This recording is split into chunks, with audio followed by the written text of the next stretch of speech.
Stevens and I are at Nana Station, and we're going by BTS, which is the SkyTrain, to MBK Mall to check out watches. Let's see what we see.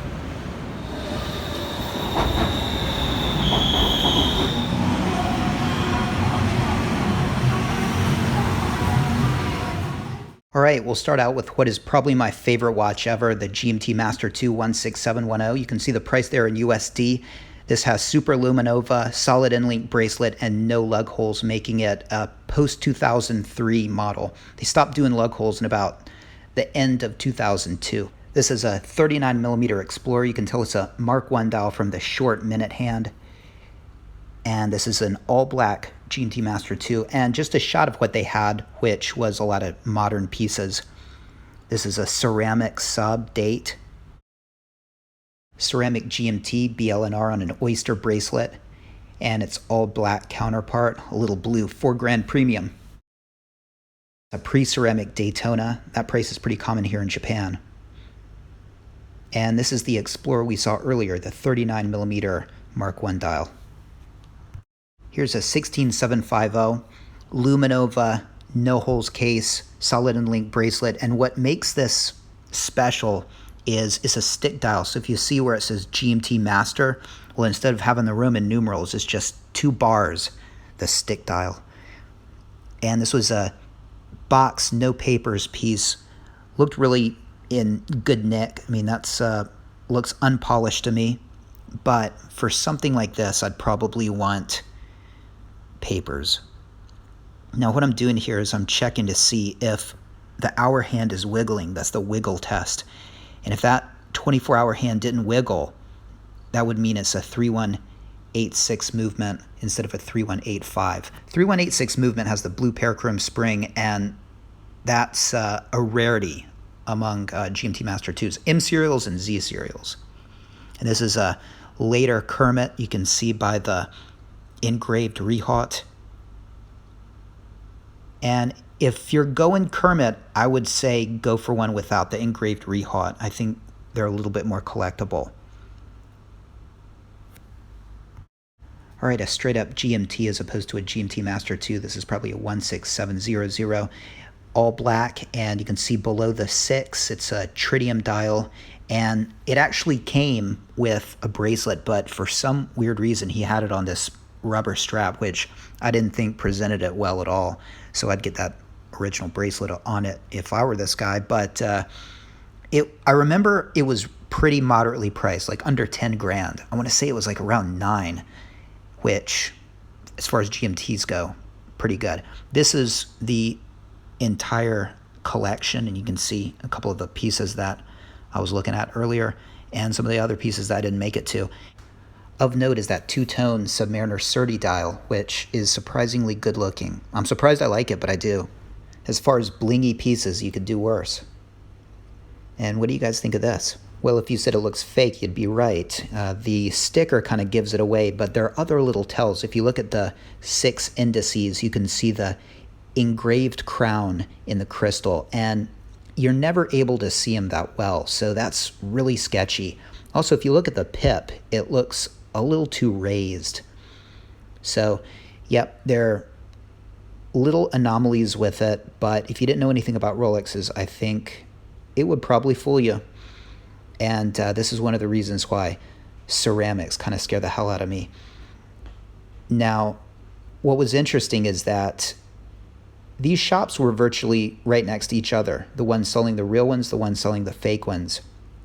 And that could be a bit disconcerting, but they're very honest about, them being fakes. And this is another one.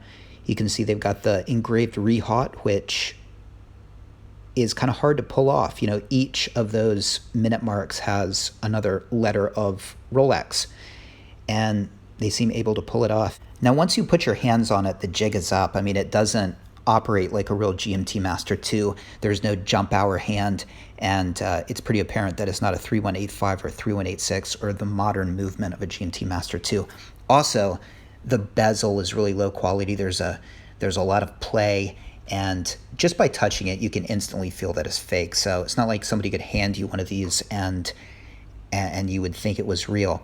Now, I was looking for a fake pre-ceramic GMT or a fake pre-ceramic 40mm Explorer 2, and this was the best they could do as far as a pre-ceramic GMT Master 2. And you can see it's pretty pathetic. It looks like a mixture between a ceramic and a pre-ceramic, and it's totally off. I mean, you could tell from afar that this is fake, but they don't seem to be making the pre-ceramics, and they really seem to be concentrating on the contemporary models, the ceramic GMTs and the ceramic subs, and even the, well, I guess the contemporary Explorer 2 42mm.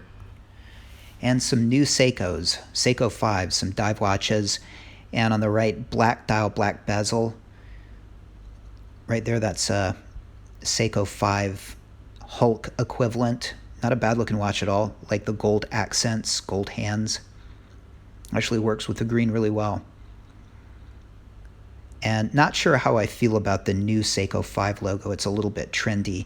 And what's up with those days? Those look like Roman numerals. I don't know, maybe in Thailand they use Roman numerals for the days. I'm not sure. You can see the prices there in baht, but that's about just over 300 USD. And a lot of people think that these watches are going to replace the SKX line, and I'm in denial. I don't think it's going to happen, but a lot of people think it will. I think the SKX is such a classic watch. I don't think it's going to happen. I think they're going to continue to make those, but I could be wrong. Now, because these are hand winding, the days of the Seiko shuffle are over. And let's check it out. Now, no screw down crown, but it's still 100 meters water resistant. Let's see how the winding works. I seem to remember it felt pretty good and starts pretty quickly. Well, if you still have your SKX, you'll still be doing your Seiko shuffle, so not a bad looking watch, but yeah, I'm pretty much over the $300 to $500 range. And here's the back of that Seiko 5 Hulk. So now they're making them with display case backs, which is kind of nice. It's kind of nice to see the movement. You can see the rotor, you can see the balance wheel going, and you know, kind of atypical for a dive watch, but you know, if you're just getting into mechanical watches, being able to see that movement's kind of cool. I like the sea dweller. Yeah, sea dwellers are great. Yeah. I just remember when they were 6,000. Yeah. You know. Now brand new, what are they, 12, 11 something? And of course that means that these have skyrocketed. Yeah, this is fun. They've gone crazy. This one already. Now this is a steel Datejust, and what do you call this dial? Is this a tapestry dial? Let me know. This was 3,800 USD, and this is a Kermit Fat 4, and this was 20,000+ USD, and I couldn't get a good shot of the lugs, but let me tell you, this had been polished and badly polished, so pretty clearly not through RSC. All right, so we checked out watches at MBK, and what do you think? What did you like? There's a lot to like in there, but I realized just how nice the black is on my wrist. It's not the Batman, but that's now made of unobtainium. Let me tell you, the black is probably the way to go. It's going to be a collector's piece because it's just not made anymore.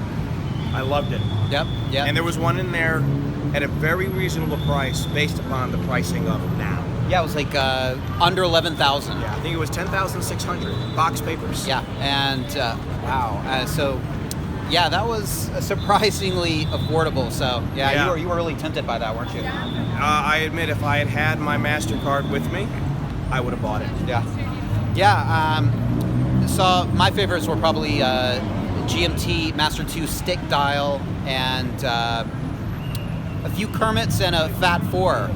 Yeah, the Fat 4. Yeah, the Fat 4, no papers, which was unfortunate, and it had been polished and kind of badly polished, to be honest. So at 21,000 USD, ridiculous, but it's always cool to see a Fat 4. Especially from a seller who was kind of a dick. Yeah, he wasn't very friendly, so I would be very hesitant to buy from him. But anyway, let me know what you guys like. Take care. Thanks for watching. See you next time. All right, man. Off in the distance is a hot tub. That could be an ideal spot for a final interview.